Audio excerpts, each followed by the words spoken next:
The camp doctor stands in the doorway of the medical barracks at 6 in the morning, holding a clipboard with 34 names written in careful block letters. His hand trembles slightly as he looks across the room at 34 German prisoners of war sitting upright in their bunks, eating breakfast, talking quietly among themselves. 3 weeks ago, every single one of them was marked for amputation or death from infected wounds that would not heal. Dr. Raymond Hall had written their names on transfer papers. He had prepared the morgue. He had signed the authorization forms for 12 amputations and estimated 8 to 10 fatalities within the month. But now they are alive. The infections are gone.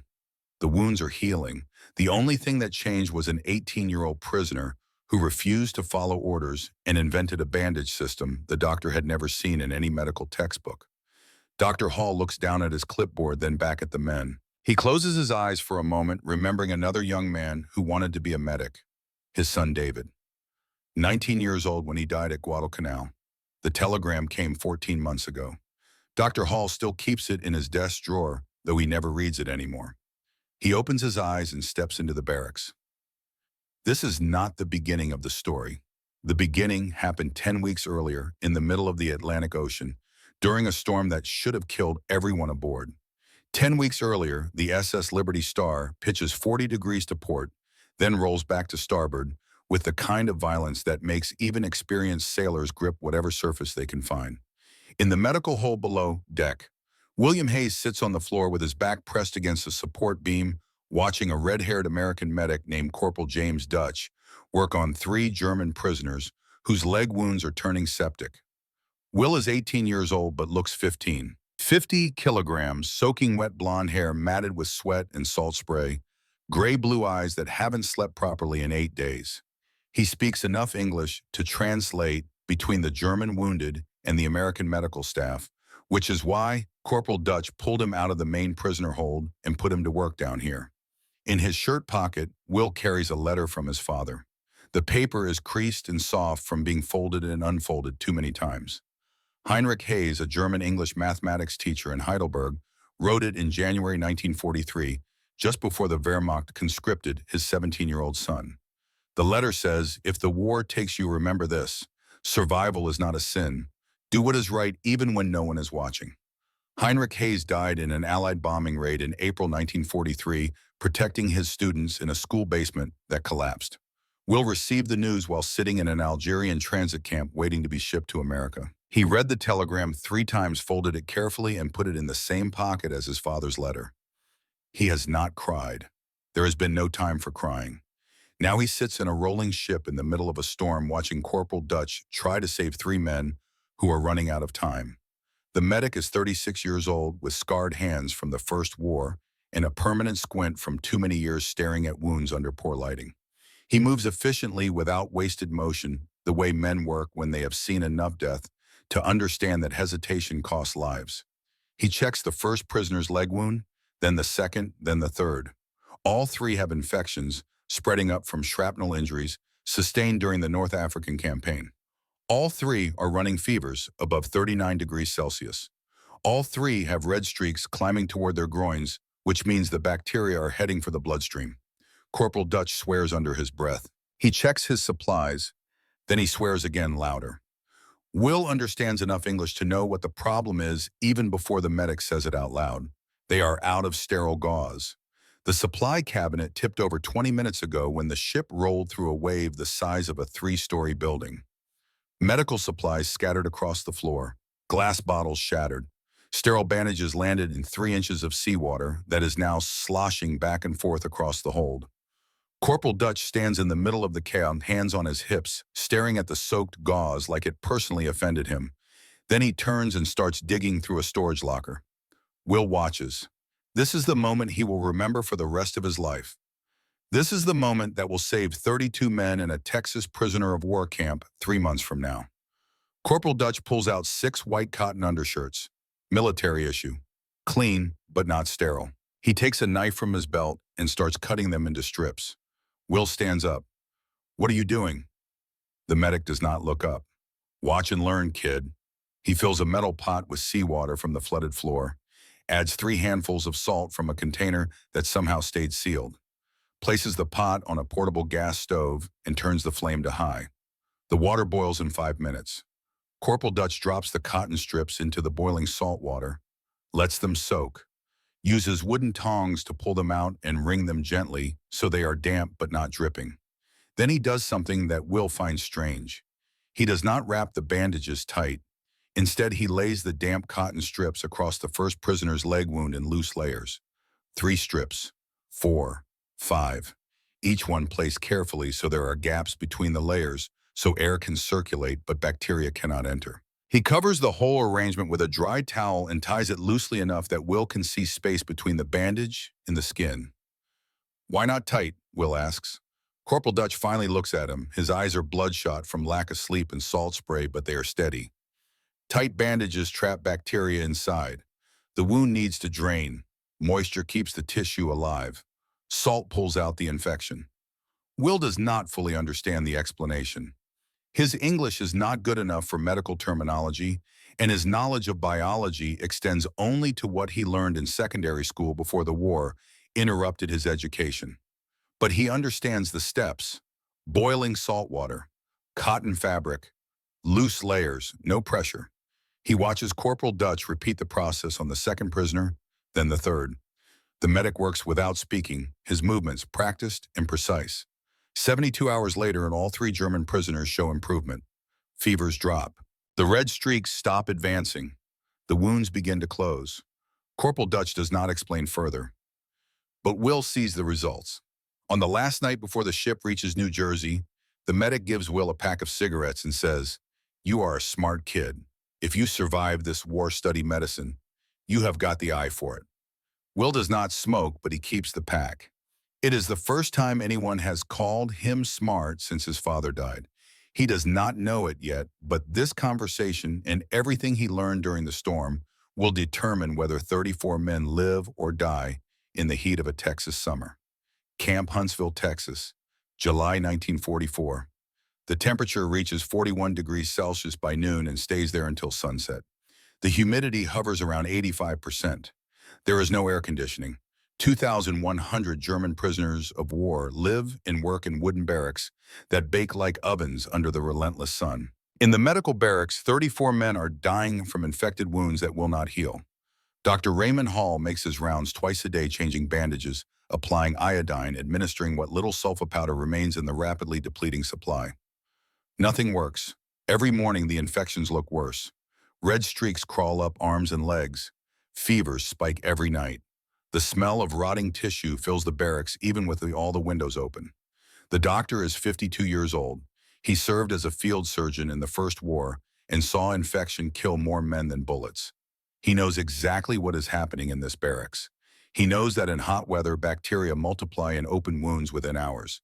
He knows that once the infection reaches the bloodstream, the patient dies or loses the limb. He also knows that the camp does not have enough antibiotics to treat everyone. The supplies are rationed for American soldiers first. What remains barely covers the critical cases. Doctor Hall keeps a clipboard with 34 names. Next to each name is a notation: amputation scheduled, high-risk sepsis, 72 hours maximum. He has requested emergency authorization from the camp commander to perform 12 amputations and prepare isolation beds for the others who will likely die from systemic infection. The request has been approved, but the commander told him to wait 1 more week. The camp does not have the resources to handle 12 amputations simultaneously, and the United States War Department does not want to explain why so many German prisoners are losing limbs in American custody. So the prisoners wait, the infections spread, and Dr. Hall begins preparing death certificates. He does not know that one of his orderlies has a plan. William Hayes has been assigned to the medical barracks as a translator and general assistant. He empties bedpans, sweeps floors, and helps German prisoners fill out medical request forms. He is not authorized to treat patients, but he watches Dr. Hall work every single day. He sees the doctor change bandages. He sees the iodine applications. He sees the standard military protocol that wraps wounds tight to prevent bleeding and protect against dirt. He also sees that it is not working. Will has been in the camp for 2 weeks when he first notices Robert Miller. Rob is 24 years old, an infantry soldier captured in Italy with a shrapnel wound in his left thigh. The wound has been infected for 6 weeks. Every night his fever spikes to 39.5 degrees. The skin around the wound is turning black. Purple-red streaks are climbing toward his groin. Will sees a photograph tucked into Rob's shirt pocket. A woman named Anna, a 2-year-old boy named Joseph. Dr. Hall tells Sergeant Parker, the senior guard, that Rob has 48 hours, maybe less. If the infection reaches the bloodstream, amputation will not save him. Sergeant Parker asks what they should do. Dr. Hall says, prepare the paperwork. Will hears this conversation from across the barracks. He is supposed to be mopping the floor. Instead, he stands frozen mop in hand looking at Rob Miller, 24 years old, a wife, a son, 48 hours. That night, Will lies awake in his bunk thinking about the storm, thinking about Corporal Dutch, thinking about 3 German soldiers who recovered when standard treatment failed. He does not sleep. 11 p.m., August 3rd, 1944. Rob Miller starts screaming. The sound cuts through the barracks like a siren.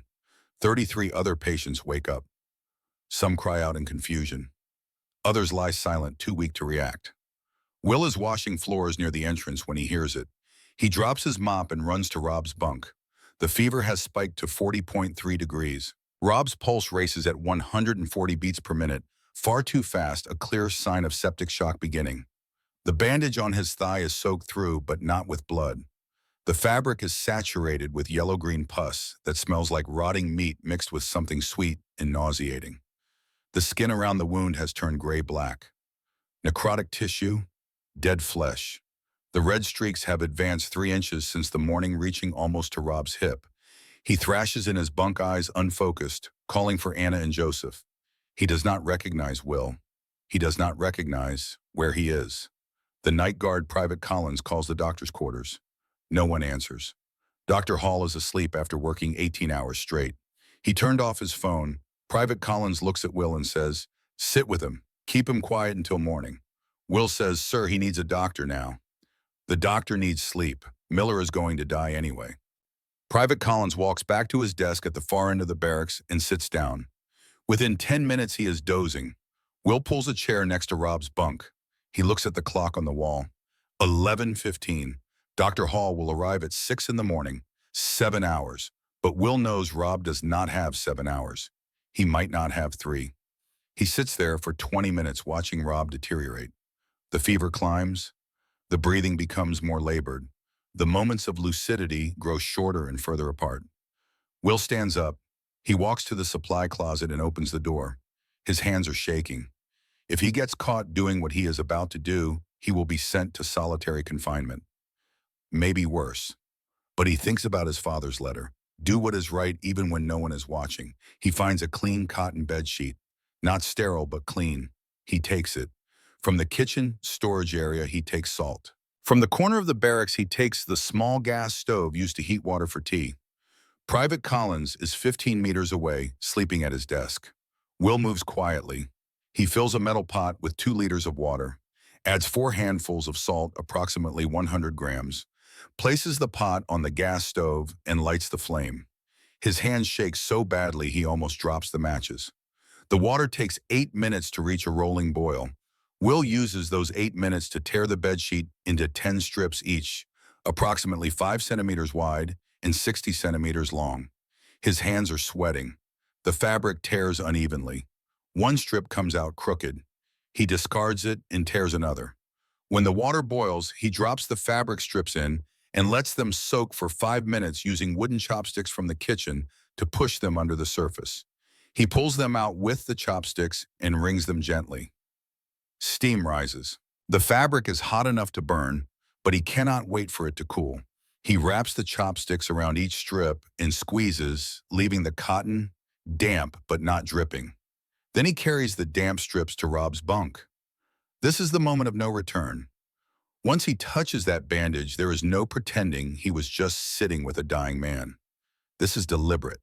This is medical treatment performed by an unauthorized prisoner. Will removes the old bandage. The smell hits him like a physical blow. Rotting flesh, sweet and putrid. His stomach heaves. He turns and vomits into the trash can next to the bunk. Nothing comes up but bile. He has not eaten since breakfast. He wipes his mouth and turns back to the wound. It is worse than he imagined. The entry hole is 3 centimeters deep and 10 centimeters wide in Rob's left thigh. The skin around it is black-gray and soft like overripe fruit. Inside, he can see yellow-green pus and the white gleam of the femur bone. The smell is garbage left in the sun for a week mixed with sewage. Will wants to run. Every instinct tells him to back away to let Private Collins handle this to wait for Dr. Hall. But he remembers Corporal Dutch's words. Tight bandages trap bacteria. He takes the first damp strip and uses it to wipe away the pus from around the wound. He does not touch the interior, afraid of causing more damage. Pus sticks to his fingers. He has no gloves. He wipes his hand on a towel and continues. When the surface is as clean as he can make it, he takes the first strip of damp cotton and lays it across the wound. He does not press. He does not apply pressure. He simply places it there, covering the opening. Second strip, he lays it at a 45-degree angle to the first, leaving a half-centimeter gap between the layers.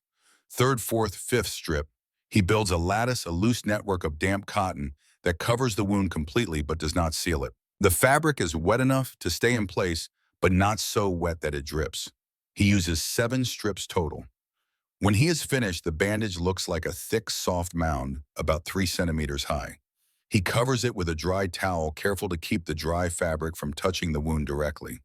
He ties the whole arrangement in place with gauze, but loosely. Loose enough that he can fit 2 fingers between the bandage and Rob's skin. He checks. Yes, 2 fingers fit. Rob has stopped screaming. His breathing is still labored, still too fast, but he is no longer thrashing.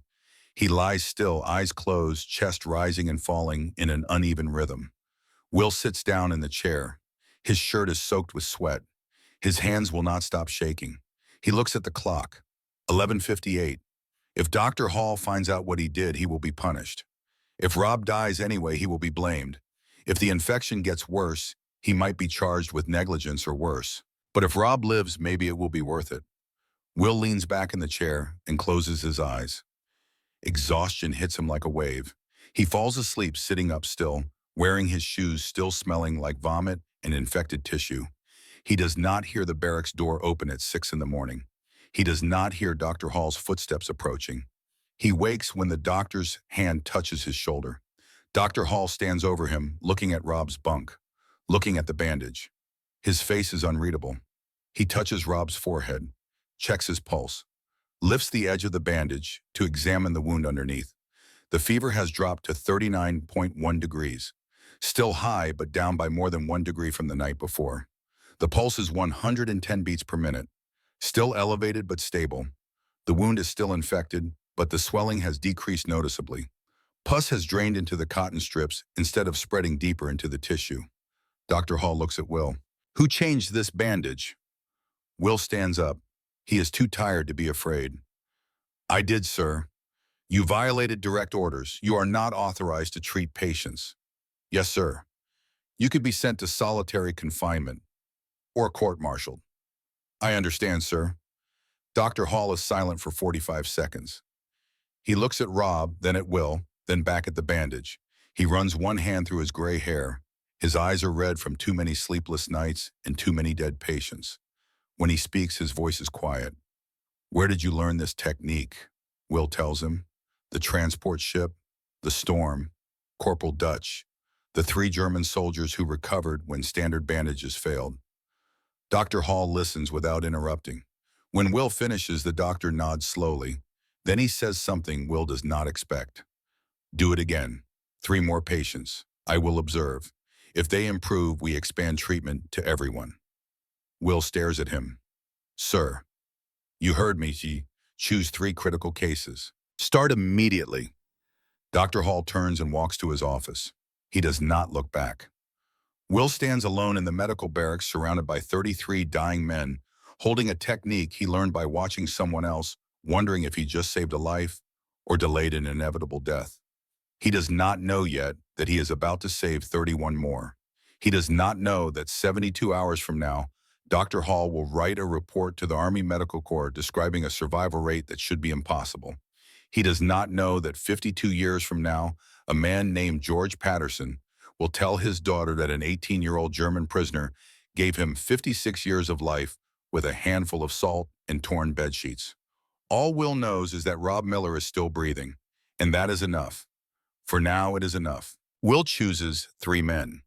The first is Hans Becker, 28 years old, with an infection spreading from his right hand where barbed wire tore through skin and muscle during a work detail. The wound is 5 days old. The infection is 3 days old. Red lines are climbing toward his elbow. Dr. Hall has given him 72 hours before amputation becomes necessary. The second is Peter Adler, 22, with third-degree burns on his left foot from a tank fire in Italy. The burns turned septic during the Atlantic crossing. The flesh is black. The smell is unmistakable. Dr. Hall has written probable gangrene in his notes. The third is Martin Keller, 35, with shrapnel still embedded in his lower back. The metal fragments were too deep to remove safely in the field hospital in Algeria. Now the tissue around them is infected. The red streaks extend 6 inches in both directions from the entry wounds. Dr. Hall has marked him as critical with an estimated survival time of 1 week maximum. Will stands beside each bunk with Dr. Hall watching from 3 feet away. The doctor does not speak. He simply observes as Will repeats the process he performed on Rob Miller. Boil water, add salt, soak cotton strips, wring gently, apply in loose layers, cover with dry cloth, tie loosely. For Hans, he uses 5 layers. For Peter, 7 layers to cover the entire burn area. For Martin, he cuts the strips shorter and applies them in a cross pattern to cover both entry wounds. Dr. Hall watches every movement. When Will finishes with Martin, the doctor finally speaks. Why 7 layers for Miller and Adler, but only 5 for Becker? Will does not hesitate. Miller's wound is deeper, needs more material to absorb drainage. Becker's infection is mostly surface level, 5 layers sufficient. And the spacing between layers. If too tight, bacteria trapped. If too loose, bandage falls apart. Need balance. Dr. Hall nods. He writes something in his notebook. Then he says, change the bandages every 6 hours. Document temperature and pulse each time. I want detailed records. Yes, sir. The doctor turns to leave, then stops. He looks back at Will. You remind me of my son. Will does not know what to say to that. Dr. Hall continues. David, he was 19, wanted to be a medic. He died at Guadalcanal last year. His voice is steady, matter-of-fact, but his hand grips the notebook tightly enough that his knuckles turn white. Will manages to say, I am sorry, sir. Don't be. He died doing his job. That is all a man can ask for. Dr. Hall straightens his shoulders. Get some sleep. Tomorrow will be long. He walks out of the barracks, leaving Will standing alone among 4 critically wounded men who now depend entirely on torn bed sheets and salt water. That night, Will lies in his bunk and thinks about Dr. Hall's son, about Anna and Joseph Miller, about his own father crushed under rubble in Berlin while protecting students he barely knew. He thinks about men who die doing what is right and men who live by refusing to do what is wrong. He does not sleep much. 72 hours pass in a rhythm of boiling water, tearing fabric, and changing bandages every 6 hours. Will documents everything: temperature, pulse, wound appearance, drainage color. He writes in a mixture of English and German because his English vocabulary does not include all the medical terms he needs. Dr. Hall reads every entry without comment. On the morning of the 4th day, the results are undeniable. Rob Miller's fever has dropped to 38.2 degrees Celsius. The wound has stopped producing pus. The skin around the infection site has changed from gray-black to pale pink. The red streaks have disappeared completely. Hans Becker's hand swelling has decreased by 60%. He can move his fingers, something he could not do 3 days ago. The red lines have stopped advancing.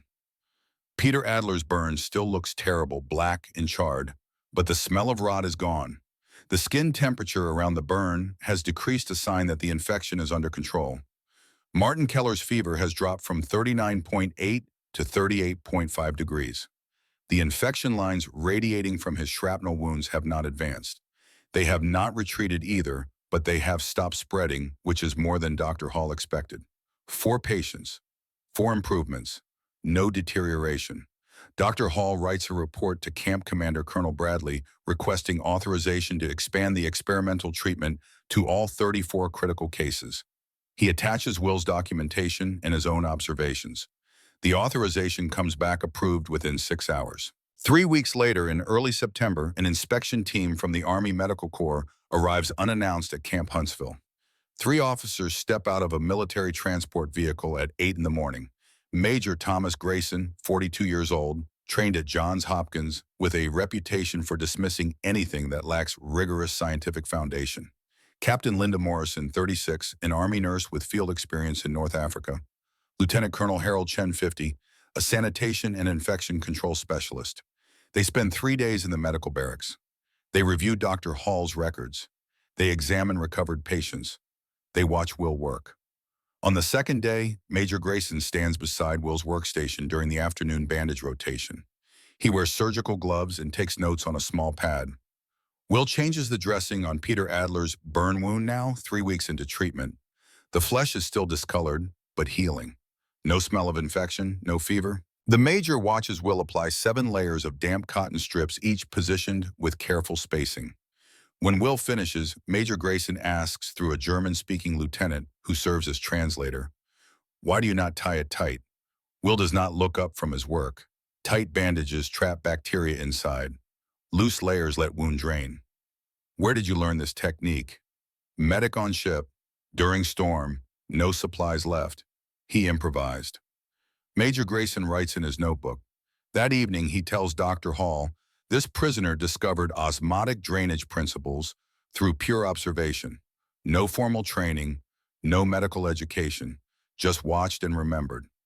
The Major's final report includes detailed documentation of the technique, survival statistics, and a recommendation that the method be tested in Pacific Theater Field hospitals. The report credits Dr. Raymond Hall as supervising physician. It does not mention William Hayes by name. Prisoners are not credited in official military medical publications, but the technique spreads. Within 6 months, field hospitals in the Philippines and Okinawa begin using modified versions of Will's saltwater compress method when standard supplies run short. Will is given 2 assistants. The first is Johann Weber, 20 years old, a farmer's son from Bavaria with strong hands and a back built for hard work. He is assigned to water duty, boiling, salting, temperature control. The second is Albert Schmidt, 25, a former baker from Hamburg, with precise hands and an eye for detail. He is assigned to fabric preparation, tearing, soaking, wringing, organizing. Will trains them both in 4 hours. He shows them the process 3 times each, then watches them do it under his supervision. Neither man asks why they are doing this. They simply do what they are told. But on the second day during the 20-minute lunch break that Dr. Hall finally insists they take Johann speaks. Why do you do this? Will is too tired to understand the question. Do what? Work like slave. We are prisoners. They do not pay us. Will looks across the compound toward the medical barracks where 34 men are waiting for their next bandage change. Because they will die if we do not. Albert nods slowly. He has not spoken much since arriving, but now he says, my cousin died in Russian camp. Infection, no medicine. If someone had helped him, he does not finish the sentence. They eat the rest of their lunch in silence. But something changes in that moment. They are no longer 3 prisoners assigned to medical duty. They are no longer German and German working under American supervision. They are brothers in a war against death, and that war does not care about nationality. The assembly line operates from 6 in the morning until 10 at night, 16 hours a day. Johann boils 20 liters of water per batch, 6 batches per day, 120 liters total. Albert tears 50 fabric strips per batch, soaks them, wrings them, and organizes them in wooden trays. Will performs the actual bandage changes. 34 patients, 5 changes per patient per day, 170 bandage changes daily, 12 to 15 minutes each. The mathematics are brutal. 170 changes at 15 minutes equals 2,550 minutes. 42 and a half hours of work compressed into 16 hours by 3 men working in rotation. Will works 16-hour days. Johann and Albert each work 12. On the 8th day, Will's hands start to shake from exhaustion. On the 10th day, he falls asleep standing up and wakes when Johann catches him before he hits the floor. On the 12th day, Dr. Hall orders him to sleep for 6 hours or he will be removed from duty. Will sleeps for 4 hours and goes back to work. By day 16, the results are impossible to deny. 32 of 34 patients have survived. 28 have been cleared from the critical list. 4 required amputations, but the infections were controlled enough that the amputations saved their lives rather than simply delayed death. 2 patients died. Both were too far gone when Will started treatment. The infections had already spread to the bloodstream. Nothing could have saved them except antibiotics that the camp did not have.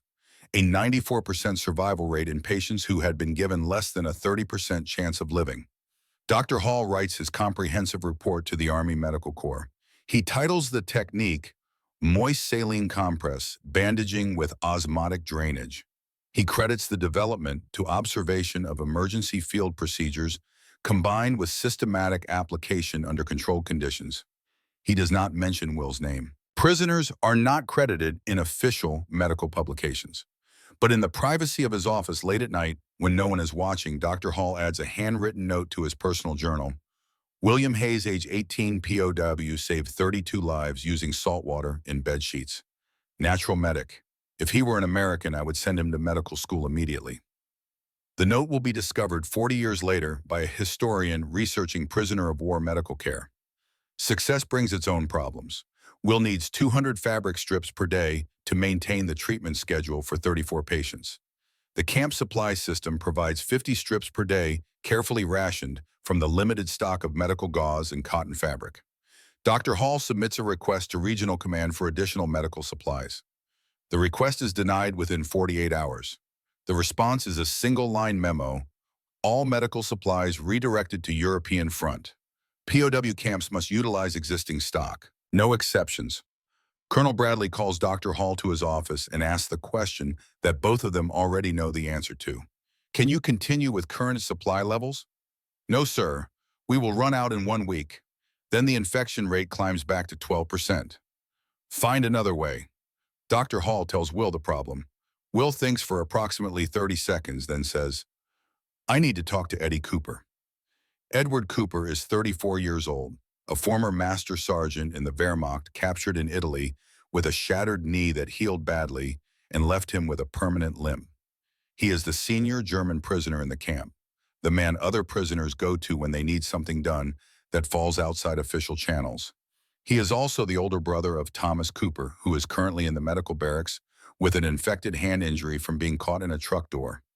Will finds Eddie in the recreation yard during the afternoon break. Eddie is sitting alone on a bench, whittling a piece of wood into something that might eventually become a chess piece. Will sits down next to him without asking permission. I need fabric, shirts, handkerchiefs, pillowcases, clean. Eddie does not look up from his whittling. Why would prisoners give up their belongings? Your brother Thomas, hand infection. I can save it. Will pauses. Or I cannot. Eddie's knife stops moving. He looks at Will for a long 10 seconds. His eyes are gray and hard and give nothing away. Then he says, how much do you need? 30 shirts, 50 handkerchiefs, whatever you can get. Eddie smiles slightly. It is not a warm smile. You have balls, kid. All right. 48 hours. 48 hours later, Eddie delivers 33 cotton undershirts donated by prisoners who heard what Will is doing in the medical barracks, 47 handkerchiefs traded for cigarettes and soap, 15 pillowcases bartered from kitchen staff in exchange for extra bread rations that Eddie somehow procures. Will washes everything in boiling water, cuts it into strips, stores it in 2 wooden crates under his bunk. The system works for 2 weeks. Then Sergeant Eugene Parker finds out about it. Sergeant Parker is 43 years old, a career military man who has served in 3 different prisons and believes that discipline prevents chaos. He is not cruel. He is not sadistic.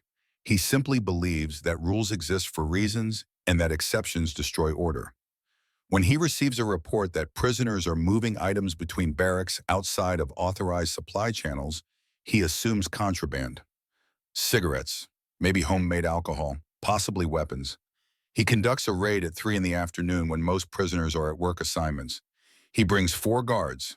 They go through Will's bunk with methodical efficiency. They find 2 wooden crates containing 250 fabric strips, 12 glass jars filled with saltwater solution, 1 notebook written in German with what looks like coded information. Sergeant Parker holds up the notebook. What is this secret codes? Will is standing at attention 3 feet away. Patient records, Sergeant. Don't lie to me, boy. Where did you get all this fabric? Donated by prisoners. Parker laughs, but there is no humor in it. Donated, you are running charity operation. He turns to his guards. Take him to the commander.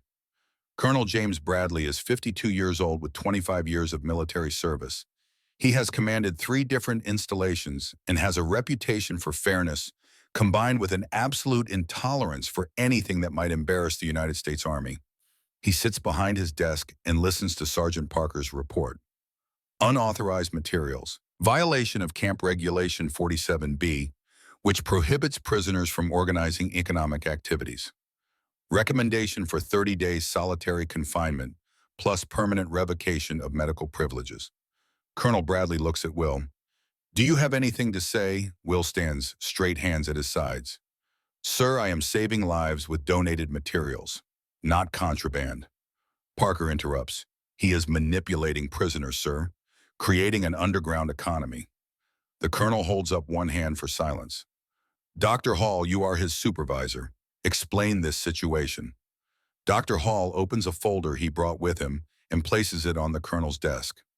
6 weeks ago, we had 34 critical cases. Projected deaths 8 to 10. Actual deaths 2. This prisoner achieved a 94% survival rate using salt water and donated fabric because official supply channels failed to provide adequate materials. He pauses. Current supply levels are insufficient to maintain treatment. If we stop now, mortality rate returns to 12%. I estimate 12 to 15 deaths in the next month. The office is silent for 60 seconds. Colonel Bradley looks at Sergeant Parker, then at Will, then at Dr. Hall. He opens his desk drawer and removes a piece of official stationery. He writes in longhand, his pen scratching across the paper in the quiet room.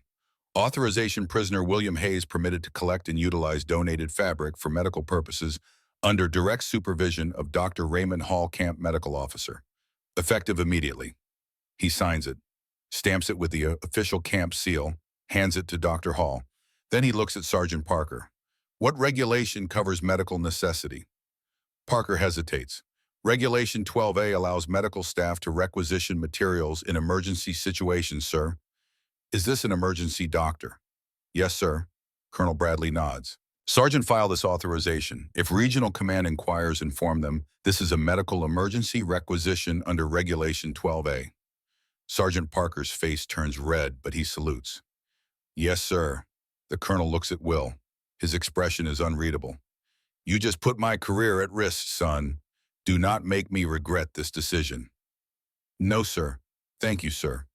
2 days later, Sergeant Parker finds Will in the medical barracks during the evening bandage change rotation. Hayes. Will stops what he is doing and turns. Sir. Parker looks uncomfortable, shifting his weight from foot to foot. I was wrong about you. Will does not know how to respond to that. I thought you were gaming the system for personal benefit, but you are just trying to save lives. Parker looks away, then back. My brother died from an infection in the Pacific. Field medics could not save him. If someone like you had been there. He does not finish. Will still does not know what to say. Parker clears his throat. Anyway, if you need guards to protect your supply storage, inform me. I will assign men. He turns and walks out before Will can respond. That night, Johann asks Will what happened. Will tells him about the confrontation with the colonel, about the authorization, about Sergeant Parker's change of attitude. Albert, who rarely speaks, says quietly, even enemies can become allies when they understand why you fight. Will thinks about that for a long time. But not everyone becomes an ally. Frederick Walsh is 30 years old, a former Wehrmacht corporal who still believes Germany will win the war. He was captured in Italy 6 months ago and has spent every day since then waiting for the moment when German forces will reverse their fortunes and liberate the camps. He is a true believer in a cause that is already lost, which makes him more dangerous than any pragmatist. Rick, as the other prisoners call him, watches Will's growing influence in the camp with increasing resentment. He watches Will work in the medical barracks. He watches American officers protect Will. He watches German prisoners donate their belongings to support Will's medical work. And he decides that Will is a collaborator.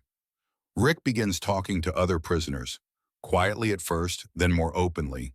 He tells them that Will takes American orders, that Will lives in special quarters in the medical barracks, that Will eats better food than regular prisoners, that Will is using German suffering to gain privileges from the Americans. None of it is true. Will sleeps on the same cot as everyone else. He eats the same rations. His only privilege is exhaustion from working 16-hour days. But Rick does not care about truth. He cares about ideology. He organizes a boycott. 15 prisoners sign a pledge written in German. Real German soldiers choose death over submission to the enemy. We will not accept medical aid from collaborators. 6 of the 15 have minor wounds, cuts, blisters, small burns. Nothing immediately dangerous. But any wound can become infected. Any infection can become deadly. Will hears about the boycott from Johann, who hears it from a prisoner in his barracks. Will's response is simple. Let them refuse. Their choice. But he worries. He has seen what happens when small wounds turn septic. Eddie Cooper hears about it too. He finds Will during the lunch break and says, Rick is spreading poison. You need protection. Will shakes his head. I can handle it. How he has 15 men, you are alone. I am not alone. I have you, Johann, Albert, Dr. Hall. That is enough. Eddie looks at him for a moment, then nods. All right, but if he pushes too far, I step in.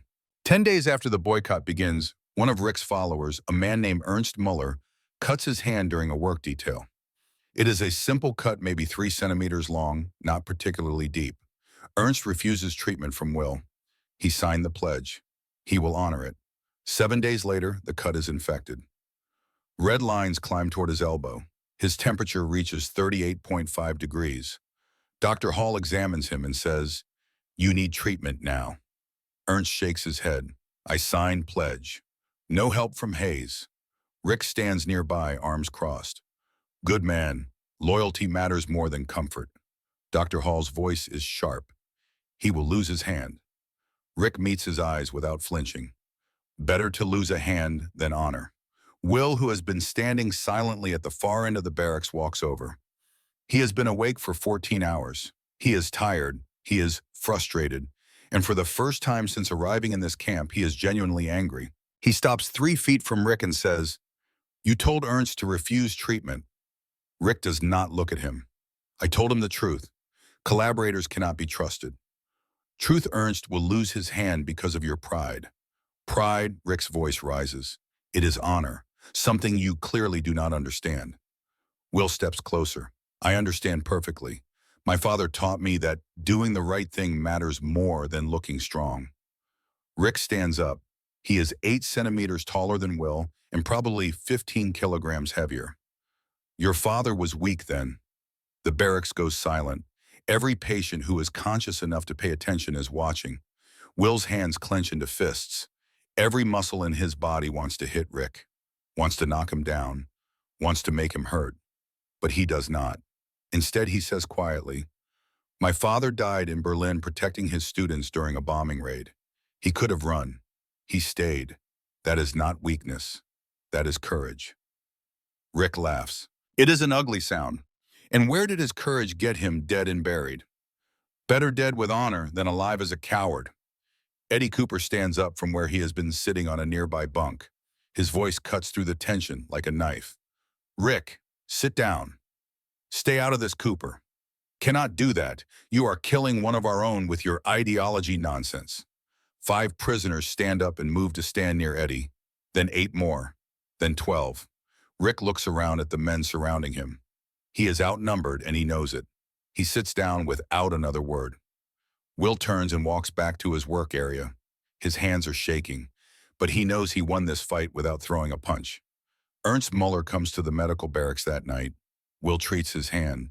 The infection is caught just in time. Ernst keeps his fingers. The boycott collapses within 48 hours. Later that evening, Eddie finds Will sitting alone outside the barracks, looking at the stars. You handled that well? Will does not look at him. I wanted to hit him. I know, but you did not. That takes more strength than hitting him would have. Eddie sits down next to him. You are a good man, Hayes. After this war ends, find me. We will have that drink we talked about. Will nods. Deal. They sit in comfortable silence for a while, two prisoners of war watching the Texas sky and thinking about home. 16 weeks after Will first changed Rob Miller's bandage in the middle of the night, Dr. Hall compiles his final statistics. 114 patients treated using the moist saline compression technique. 3 deaths from infection-related complications. Survival rate 97.4%. Previous infection, mortality rate 12%. The technique has saved an estimated 80 lives beyond the original 32 critical cases. Dr. Hall sends his comprehensive report to the Army Medical Corps with detailed documentation, patient records, and statistical analysis. He receives a commendation letter and notification that the technique will be field tested in Pacific Theater hospitals. Will never sees the letter. He never knows that his midnight decision to save Rob Miller will influence battlefield medicine for the next 2 years of the war. All he knows is that men who were dying are now living. And that seems like enough. May 8, 1945. The war in Europe ends with a radio broadcast that reaches Camp Huntsville at 11 in the morning. 200 German prisoners sit in the mess hall listening to the announcement in stunned silence. Some weep openly. Others stare at the tables in front of them, faces blank, processing information their minds cannot fully accept. Rick Walsh sits alone in the corner, his hands clenched so tightly that his knuckles turn white. Eddie Cooper leans back against the wall, closes his eyes and releases a long, slow breath. Will sits by himself near the door. He feels nothing. Not relief, not joy, not sorrow, just emptiness, like someone has scooped out his insides and left only a shell. The war is over. Now what Dr. Hall finds him that afternoon in the medical barracks. Will is changing bandages on the routine cases, men with minor injuries that no longer threaten their lives. The crisis is past. The emergency has ended. Now there is only maintenance and waiting. What will you do? Dr. Hall asks. Will does not look up from his work. Go home, sir, if there is still a home to go to. You should study medicine. You have a gift for it. I have no credentials, sir. No education beyond secondary school. No medical school will accept a former prisoner of war with no money and no connections. Dr. Hall is silent because he knows Will speaks the truth. The world does not reward talent without credentials. It does not care about 32 lives saved with salt water and bed sheets. Stay here until we find your replacement, the doctor finally says. I need you. Will stays for 6 more months. He trains 3 new orderlies in the bandaging technique. He writes detailed instructions in both German and English. He creates diagrams showing the proper layer, spacing the correct salt-to-water ratio, the ideal fabric moisture level. In November 1945, he boards a truck to a repatriation camp in New Jersey. The farewell is brief. Dr. Hall shakes his hand and says, "You saved 32 lives, do not forget that." Will nods but does not speak. What is there to say? Eddie Cooper pulls him into a rough embrace and says, "Find me when things settle down, kid. We will have that drink." Johann and Albert wave from a distance. They are not being repatriated yet. Their paperwork is delayed. Will waves back and climbs into the truck. 3 weeks later, he stands on the deck of a cargo ship watching the American coastline disappear behind him. He thinks about Corporal Dutch and the storm, about Dr. Hall and his dead son, about Rob Miller and Anna and Joseph, about 32 men who went home to their families because of torn bed sheets. Then he turns and looks toward Europe and tries to imagine what home looks like now. Hamburg is 60% destroyed when Will's ship docks in December 1945. Entire city blocks are nothing but rubble and burned-out shells of buildings. Refugees crowd the train stations with everything they own, packed into battered suitcases and cloth bundles. Food rations are 900 calories per day. People are starving in the streets. Will takes a train south to Heidelberg. The journey takes 2 days because half the rail lines are damaged or destroyed. He shares a cattle car with 40 other returning prisoners and displaced persons. No one speaks much. There is nothing to say that has not already been said. His family house is still standing, but the windows are broken, and part of the roof has collapsed from bomb damage. His mother is not there. A neighbor tells him she moved to the countryside to live with relatives. Will walks 40 kilometers to a farmhouse outside the city. His feet blister. He has not eaten in 20 hours. But he keeps walking because there is nowhere else to go. His mother, Erica Hayes, is 46 years old and looks 60. She has lost 15 kilograms since Will last saw her. Her hair has gone completely gray. When she opens the farmhouse door and sees him standing there, she screams and pulls him into her arms. They stand in the doorway holding each other while she cries. Will does not cry. He has not cried since his father died. He does not think he remembers how. That night, over a dinner of potato soup and black bread, his mother asks where he was. Texas, prisoner of war camp. What did you do there? Will hesitates. How does he explain? How does he make her understand? I worked in the medical barracks, helped German prisoners who were sick. His mother's expression changes. Something hardens in her eyes. You helped the Americans run their camp. No, Mama, I helped Germans who were dying. She does not respond. She looks away, and Will sees disappointment in the set of her shoulders, in the way she refuses to meet his eyes. She does not understand, and he is too tired to explain. The next 6 years pass in a blur of reconstruction and survival. Will works construction jobs, hauling bricks and clearing rubble from bombed buildings. He repairs roads. He works in a factory making civilian goods from melted-down military equipment. In 1948, he enrolls in a vocational training program for medical technicians. The program accepts him because they are desperate for workers and because his practical experience in the prisoner of war camp, though unofficial, demonstrates basic competence. In 1950, he gets a job at Munich General Hospital as a surgical assistant. The pay is minimal. The hours are long. But it is medical work, and that feels right in a way nothing else does. In 1953, he marries Helen Becker, a nurse at the same hospital. She is 29, practical, kind, and asks no questions about the war. They have a small wedding with 12 guests. In 1955, their daughter Margaret is born. In 1957, their son David arrives. Will works at the hospital for 27 years. He assists in thousands of surgeries. He trains dozens of new technicians. He is reliable, competent, and quiet. His supervisors write evaluations that use words like dependable and thorough and professional. No one knows what he did in Texas. He never mentions it. Helen asks him once early in their marriage what he did during the war. Nothing important, he tells her. She never asks again. Will dies on March 15, 1979, at the age of 53. Heart disease. He collapses at work during a routine procedure and dies before the ambulance arrives. 45 people attend his funeral. Most are co-workers from the hospital. Some are neighbors. A few are distant relatives who barely knew him. Margaret is 24. David is 22. They know their father was a prisoner of war in America. They know he worked in a hospital for most of his adult life. They know he was a quiet man who never talked about the past. They do not know he saved 32 lives. They do not know his technique influenced Army Medical Corps protocols. They do not know that 114 men went home to their families because of what he did. The knowledge dies with him. Dr. Hall's medical reports are filed in the National Archives in Washington, D.C., buried in 50,000 pages of prisoner of war documentation that almost no one will ever read. Major Grayson's article appears in Military Medicine Quarterly in 1946 under the title Improvised Wound Care Techniques in Resource-Limited Environments. It mentions a novel approach to infection control observed in a Texas facility, but includes no names and no personal details.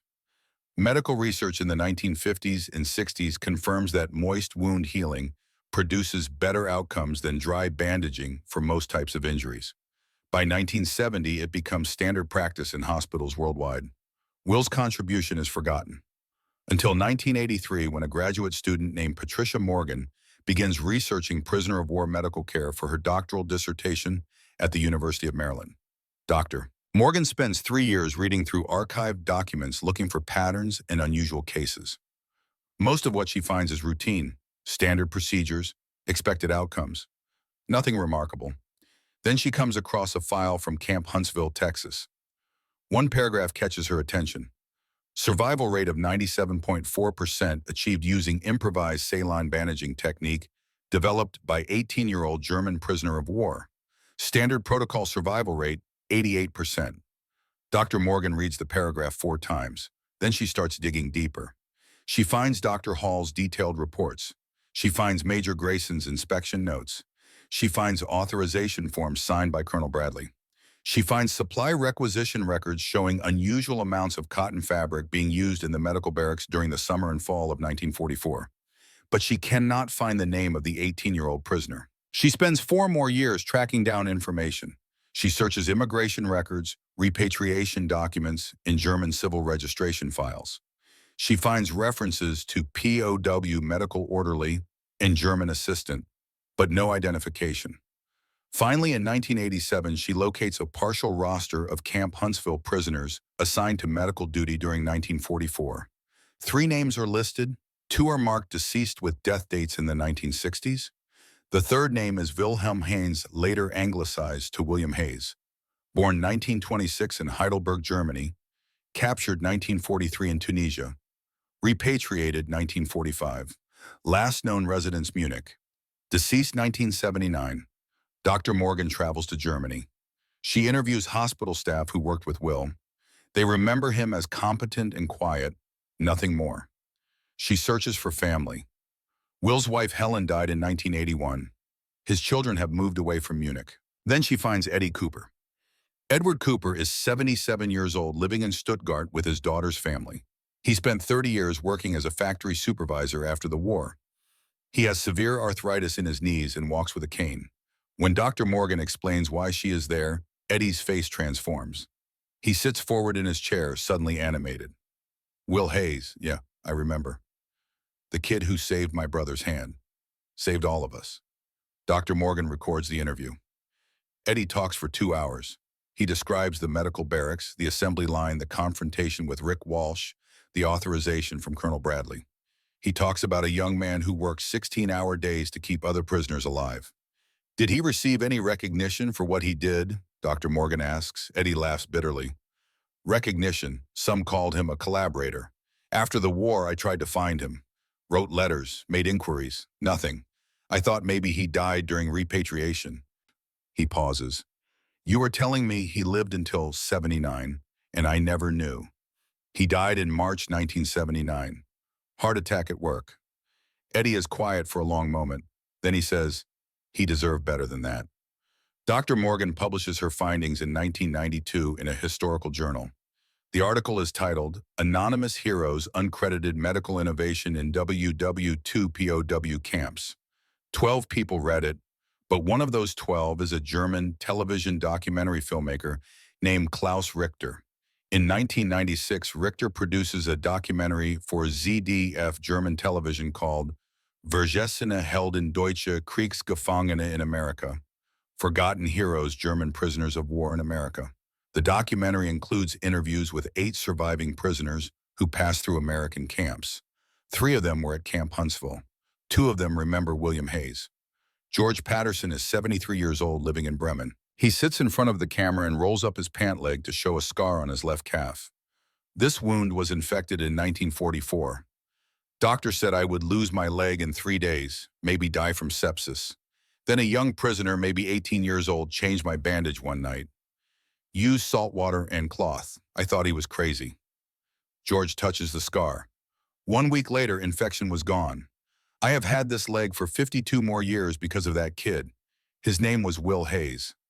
Albert Schmidt, 72, was one of Will's assistants in the medical barracks. Will worked 16 hours every day. Never complained, never asked for credit, just saved lives. 32 men went home because of him. Maybe more. I never saw anything like it. Ernst Muller, 77, the man who signed Rick Walsh's boycott pledge, speaks last. I was a fool. I listened to ideology instead of common sense. I refused Will's treatment. Almost lost my hand. When I finally came to the medical barracks, Will treated me without anger, without judgment, just did his job. That taught me more about honor than Rick Walsh ever did. The documentary airs on April 14, 1996, at 8 in the evening. In Munich, Margaret Hayes is 41 years old, divorced, working as a school teacher. She is watching television alone in her apartment when the documentary begins. 20 minutes into the program, the screen shows a photograph. A young man, thin and serious, standing in front of a medical barracks. The caption reads, William Hayes, age 18, saved 32 German POWs using improvised medical technique, Texas 1944. Margaret stares at the screen. That is her father. The photograph is young, much younger than she ever knew him, but it is definitely him. She recognizes the eyes, the shape of his face. She calls her brother David immediately. Are you watching ZDF? No, why? Turn it on, now, channel 2. David turns on his television. The documentary is showing George Patterson's interview, the old man describing how Will saved his leg. Brother and sister watch in silence, phones still pressed to their ears as strangers describe their father as a hero. When the program ends, David says quietly, "We did not know. He never said anything." "He never said anything about anything," Margaret replies. Her voice breaks. "I thought he was just a hospital worker. I thought his life was ordinary." Maybe he wanted it to be ordinary.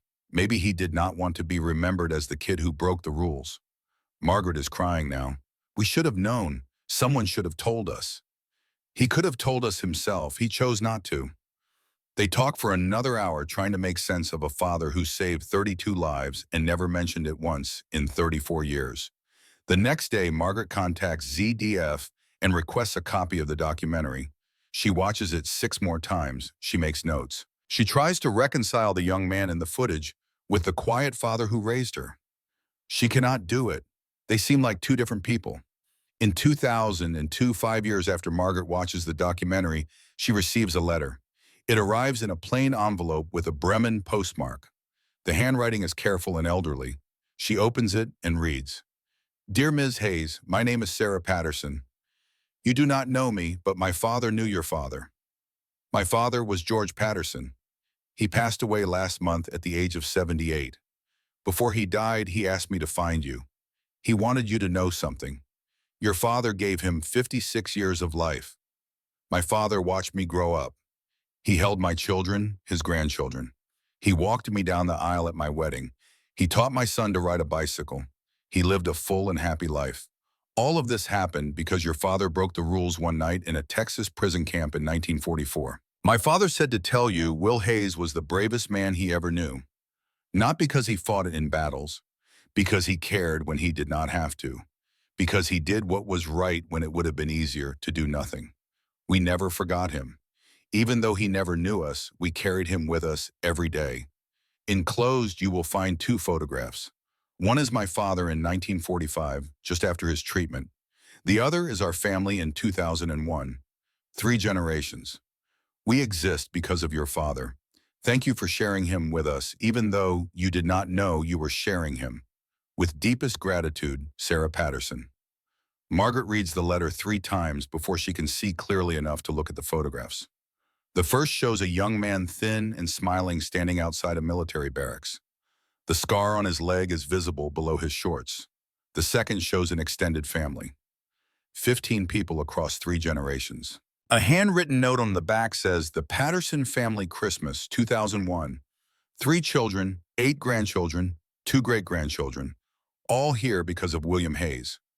Margaret frames both the letter and the photographs. She hangs them in her living room next to a photograph of her father from the 1950s, wearing his hospital uniform, looking serious and competent and utterly ordinary. No medals, no certificates, no recognition, just a quiet man who saved lives and never asked for credit. Dr. Patricia Morgan's research eventually calculates the full scope of William Hayes' legacy. 32 men survived the critical infection crisis in August and September 1944. Over the following months, 80 additional prisoners received treatment using his technique. 3 died. 97.4% survival rate across 114 cases. Those 114 men returned to Germany between 1945 and 1946. They married. They had children. Their children had children. By 2010, conservative estimates suggest more than 700 direct descendants of the men will saved. 700 lives that exist because an 18-year-old prisoner remembered something he saw during a storm and refused to let a man die when he could prevent it. In 2003, Munich General Hospital installs a small plaque in the staff break room. It reads, "In memory of Wilhelm Heinz William Hayes, 1926 to 1979. Surgical assistant, 1950 to 1977. A quiet man who saved lives without seeking recognition. The plaque does not mention Texas. It does not mention the 32 men, or the technique, or the night he violated every rule to treat Rob Miller. Because Will never told anyone. In 2018, after years of advocacy by Dr. Morgan and historical preservation groups, a memorial marker is installed at the site of the former Camp Huntsville in Texas. The camp itself is long gone demolished in the 1960s, but the Historical Society purchases the land and creates a small memorial park. The central plaque reads, "On this site, 1943 to 1946, over 2,000 German prisoners of war were held.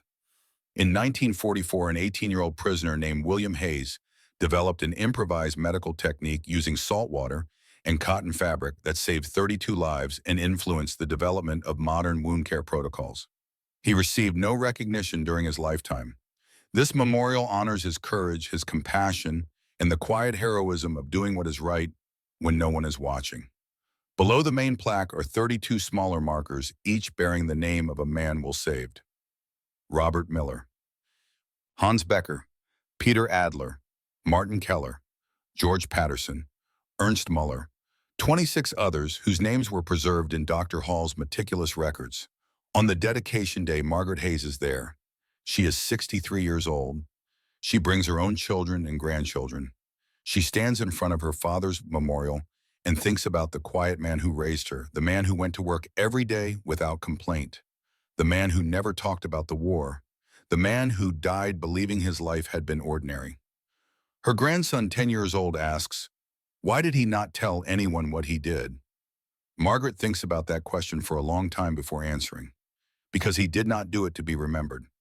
He did it because it needed to be done. And maybe that is what real heroism looks like. Not the kind that demands recognition, just the kind that shows up and does the work. 700 descendants and counting, lives that branch and multiply across generations. Children who will never know William Hayes' name, but exist because he refused to follow orders when orders meant death. That is the legacy, not fame, not monuments, not medals or commendations or official recognition, just lives, continuing, branching, growing into futures that would not exist without one night in August 1944, when a frightened 18-year-old prisoner tore up a bedsheet and boiled some salt water and decided that doing the right thing mattered more than following the rules. The memorial stands in Texas under the wide sky. The names are carved in stone. The story has been told. And somewhere in Germany and America and a dozen other countries, the descendants of 32 prisoners of war live their lives, most of them unaware that they owe their existence to a quiet man who never asked for anything in return. That is enough. It has to be enough, because it is all that remains.